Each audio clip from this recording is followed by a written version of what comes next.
बच्चों नमस्कार। बच्चों हम लोग कक्षा 7वीं गणित में महत्वपूर्ण प्रश्नों की श्रृंखला देख रहे हैं बच्चों, और इस श्रृंखला के अंतर्गत इससे पहले के भागों तक हमने लगभग बच्चों 27 प्रश्नों को पढ़ लिया है। आज हम पढ़ेंगे प्रश्न क्रमांक 28 और इससे आगे के महत्वपूर्ण प्रश्नों को। तो चलिए बच्चों शुरू करते हैं। इस भाग का पहला प्रश्न और कुल मिलाकर 28वां प्रश्न है। प्रश्न है ए का मान ज्ञात कीजिए यदि पहला 5/11 व a/33 तुल्य परिमेय हो, दूसरा a/5 व 18/30 तुल्य परिमेय हो। तो चलिए बच्चों देखते हैं पहला हल। पहला लिखा है 5/11 व a/33, 5/11 व a/33 ऐसा पहला प्रश्न हमारा दिया हुआ है। अर्थात 5/11 बराबर a/33। त्रिज्या गुणा कर देंगे बच्चों, 11 गुणा a से हो जाएगा तो 11a हो जाएगा बराबर 5 गुणा हो जाएगा ऋण 33 से। किससे हो जाएगा बच्चों? ऋण 33 से। अब यहाँ पर पक्षांतर कर देंगे, a बराबर हो जाएगा 5 गुणा ऋण 33/11, 11 तिया 33, ऋण 3 बार में कट जाएगा बच्चों। a बराबर हो जाएगा 5 गुणा ऋण 3 और 5 तिया होगा ऋण 15, अतः ऋण 15 इसका आंसर होगा। इसमें दूसरा दिया हुआ है a/5 व 18/30, 18/30। अब ये तुल्य परिमेय होना चाहिए, जैसा कि इस सवाल को हमने हल किया है वैसा इसको हल करेंगे बच्चों। a/5 बराबर 18/30, जब तुल्य परिमेय होंगे तो बराबर होगा। त्रिज्या गुणा कर देते हैं, 30 का गुणा हो जाएगा बच्चों a से और 5 का गुणा हो जाएगा 18 से। a बराबर हो जाएगा 5 गुणित 18/30, 5 एकम 5, 5 छक्का 30, 6 एकम 6, 6 तिया 18, 3 बार में कट गया। अर्थात हमको a का मान कितना प्राप्त हो गया? a का मान प्राप्त हो गया 3, जो इस प्रश्न का क्या हो जाएगा बच्चों?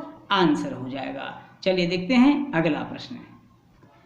इन परिमेय संख्याओं को संख्या रेखा पर निरूपित कीजिए। पहला है 2/3, दूसरा है ऋण 3/13 और तीसरा है 3 सही 1/5। तो चलिए इसको हम परिमेय संख्या पर निरूपित करते हैं, संख्या रेखा पर निरूपित करते हैं बच्चों इन परिमेय संख्याओं को। पहला है 2/3, पहला है 2/3।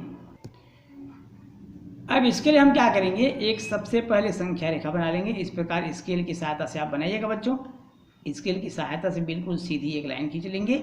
इस संख्या रेखा में दाईं ओर धनात्मक संख्याओं को और बाईं ओर ऋणात्मक संख्याओं को प्रदर्शित किया जाता है। स्केल की सहायता से समान दूरियों पर इस प्रकार से आप चिन्ह लगा लीजिए, निशान लगा लीजिए। जो संख्या 1 2 3 4 अनंत तक प्रदर्शित करेगा, और बाईं ओर भी इस प्रकार समान दूरी पर निशान लगा लीजिए जो ऋणात्मक संख्याओं को प्रदर्शित करेगा। अब यहाँ पर देखिए बच्चों, इसको हम मान लेते हैं 1/3, 2/3, 3/3, अर्थात जहाँ पर 3/3 आएगा वहाँ पर हो जाएगा 1। क्यों? क्योंकि यहाँ पर 2/3 को हमको प्रदर्शित करना है, तो 1/3 के बाद 2/3 आएगा, अर्थात यहाँ पर हो जाएगा 2/3। तो इस तरह से हम संख्या रेखा पर प्रदर्शित कर सकते हैं। यहाँ पर 1 2 और तीसरा खंड में 1 है, वैसे ही बाईं ओर 1 2 और तीसरा खंड में हम लिख देंगे ऋण 1। क्या लिख देंगे बच्चों? ऋण 1। तो इस तरह से हम संख्या रेखा पर 2/3 को प्रदर्शित कर लिए। इसमें देखते हैं दूसरा ऋण 3/13, ऋण 3/13। अब इसके लिए भी क्या करेंगे बच्चों, आप सबसे पहले एक संख्या रेखा बनाइए स्केल की सहायता से। इस प्रकार से स्केल की सहायता से आप एक संख्या रेखा खींच लीजिए। संख्या रेखा खींचने के बाद दाईं ओर धनात्मक और बाईं ओर ऋणात्मक संख्याओं को आपको प्रदर्शित करना है, धनात्मक और ऋणात्मक। अब यहाँ पर क्या करेंगे, ऋणात्मक संख्या है तो ऋणात्मक संख्या को थोड़ा बड़ा बना लीजिए, धनात्मक संख्या को थोड़ा छोटा बना लीजिए। ये इस तरह से हम यहाँ पर 0 कर देते हैं। और समान दूरियों पर 1/13, 2/13, 3/13, 4/13, 5/13, 6/13, 7/13 ऐसा ऐसा आप निशान लगा लीजिए। अब यहाँ पर ऋण 3/13 दिया बच्चों, अर्थात 1/13 यहाँ पर होगा, 2/13 यहाँ पर होगा, 3/13 यहाँ पर हो जाएगा ऋण में। तो यहाँ हम लिख देंगे ऋण 3/13, क्योंकि ऋणात्मक संख्या बाईं ओर होती है। अब यहाँ पर 4/13, 5 6 7 8 9 10 11 12 और मान लीजिए यहाँ पर 13 है, तो यहाँ पर हो जाएगा ऋण 1। इतनी दूरी पर हम ऋण 1 को प्रदर्शित करेंगे, अर्थात 0 से 1 के बीच को हमने 13 भागों में बांटा है। तो इस तरह से 3 खंड ऋण 3/13 को प्रदर्शित करता है। ये हमारा हो गया संख्या रेखा। तीसरा दिया हुआ है इसी में बच्चों, तीसरा दिया है 3 सही 1/5, 3 सही 1/5। इसके लिए भी आप क्या करेंगे, सबसे पहले स्केल की सहायता से एक संख्या रेखा का निर्माण कर लीजिए। इस प्रकार स्केल की सहायता से एक रेखा खींच लेंगे बच्चों। और इस रेखा खींचने के बाद चूंकि ये धनात्मक संख्या है तो धनात्मक की ओर को थोड़ा बड़ा बना लीजिए, ऋणात्मक की ओर की जगह को थोड़ा छोटा कर लीजिए ताकि कापी में स्पष्टता प्रदर्शित किया जा सके। 1 2 3 4 5 इस तरह से आप समान दूरी पर निशान लगा लीजिए बच्चों। अब यहाँ पर 3 पूरा भाग है और 1/5 परिमेय भाग है, तो 3 पूरा भाग, 1 भाग, 2 भाग, 3 भाग, यहाँ पर 3 पूरा भाग आ गया और 1/5 अर्थात ये 3 और 4 के बीच को हमें 5 भागों में बांटना है। 1 2 3 4 और 5, इनमें से हमको कितना भाग लेना है बच्चों? 1 भाग को लेना है। तो यहाँ पर हमारा प्रदर्शित हो जाएगा 3 सही 1/5। तो इस तरह से हम संख्या रेखा पर इसको बड़ी आसानी से प्रदर्शित कर सकते हैं और ये हमारा क्या हो जाएगा? आंसर हो जाएगा। चलिए बच्चों देखते हैं अगला महत्वपूर्ण प्रश्न है। परिमेय संख्या को आरोही क्रम में लिखिए। आरोही क्रम इंक्रीजिंग ऑर्डर, जिसको हम बढ़ते क्रम में भी कहते हैं। बढ़ते क्रम में लिखते समय हमें ऐसा ध्यान रखना है बच्चों, बढ़ते क्रम में बढ़ते क्रम आधार समान होना चाहिए। आधार अगर समान है तो हम अंशों की तुलना बड़ी आसानी से कर सकते हैं। तो यहाँ पर आधार आपका देख रहे होंगे 6 है, 12 है, 27, 18 समान नहीं है, इसलिए हमको क्या करना पड़ेगा? लसा लेना पड़ेगा। 6 12 27 18 का लस क्या लेना पड़ेगा बच्चों? लस लेना पड़ेगा और इसका लस हमको मिलेगा 108। कितना मिलेगा? 108। सबसे पहली संख्या है 2/6 अर्थात 108 को अगर हम 6 से विभाजित करेंगे बच्चों तो कितना बार में कट जाएगा? 36 बार में। 6 छक्के 6 नहीं बच्चों, कितना बार में कटेगा? 108 को 6 से विभाजित करिए, 6 कम 6 और 6 8 48, 18 बार में कट जाएगा। कितना बार में बच्चों? 18 बार में। 18 का गुणा कर दीजिए, 18 दूनी 36 और 18 छक्के 108। अब आते हैं दूसरा संख्या है 4/12। यहाँ पर 4/12 में हर में 12 लिखा है, 108 को 12 से भाग करेंगे तो 12 नहीं है 108, 9 बार में चला जाएगा। 9 चौक 36, 36 हो जाएगा बच्चों और 12 नहीं हो जाएगा 108। अगली संख्या है 9/27। कितना है अगली संख्या? 9/27। अब हम क्या करेंगे? 9/27 में हर 27 से 108 को भाग करेंगे बच्चों तो यह कट जाएगा। कितनी बार में कटेगा? 4 बार में। कितना बार में? 4 बार में। तो 4 से हम गुणा कर देंगे, 4 नहीं 36, यहाँ भी वैसे ही हो जाएगा, 4 नहीं 36/27 108, ये इस प्रकार हो जाएगा।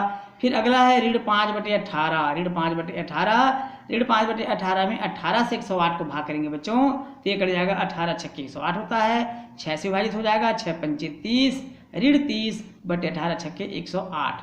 अब यहाँ पर देख रहे हैं बच्चों सबके हर समान है, 108 108 108 108 सभी के हर क्या है? समान है, इसलिए हम क्या करेंगे? अंशों की तुलना करेंगे पर आरोही क्रम में। कौन से क्रम में बच्चों? आरोही क्रम में अर्थात बढ़ते क्रम में। अब बढ़ते क्रम में सबसे छोटी संख्या देखिए, सबसे छोटी संख्या क्या है इसमें बच्चों? ध्यान से देखिए। तो सबसे छोटी संख्या हमको मिल रही है वो है 36/108। इससे बड़ी संख्या है 30/108। इससे बड़ी संख्या है 36/108 और इससे बड़ी संख्या है 36 कितना है बच्चों? हाँ 36/108, मतलब एक ही बात है। यहाँ पर क्या है? 36 दो बार आया है, 36/108, 30/108 और 36/108, 36/108 इस तरह से लिख सकते हैं क्योंकि आंसर हर में दोनों ऋण है, तो ये इस तरह से हो जाएगा। प्रश्न जो दिया था बच्चों यहाँ पर एक समस्या थी, एक त्रुटि थी, उसको हम सुधार लेते हैं। ये 9/27 था, 9/27 था, तो अब यही हो जाएगा, दोनों में ऋण हो जाएगा, इसलिए हमने 36/8 दो बार लिया हुआ है। समझ गया बच्चों? तो 36/8 और 36/8 क्योंकि वहाँ पर ऋण कट जाएगा तो दोनों ऋण कट जाएंगे तो 36/108 ही बचेगा, तो ये दो बार हो गया। अतः अब हमारा सही आंसर होगा 4/12 से बड़ा है 5/18 से बड़ा है 9/27 से बड़ा है 2/6। तो इस तरह से हमारा क्या हो जाएगा बच्चों? आरोही क्रम में, और ये आंसर हो जाएगा। चलिए बच्चों देखते हैं अगला प्रश्न।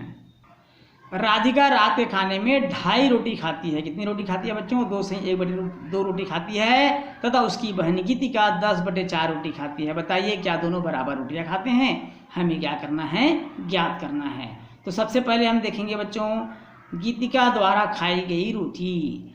गीतिका द्वारा खाई गई रोटी। गीतिका कितना रोटी खाती है भाई? गीतिका खाती है 10/4 रोटी। कितनी रोटी खाती है? 10/4।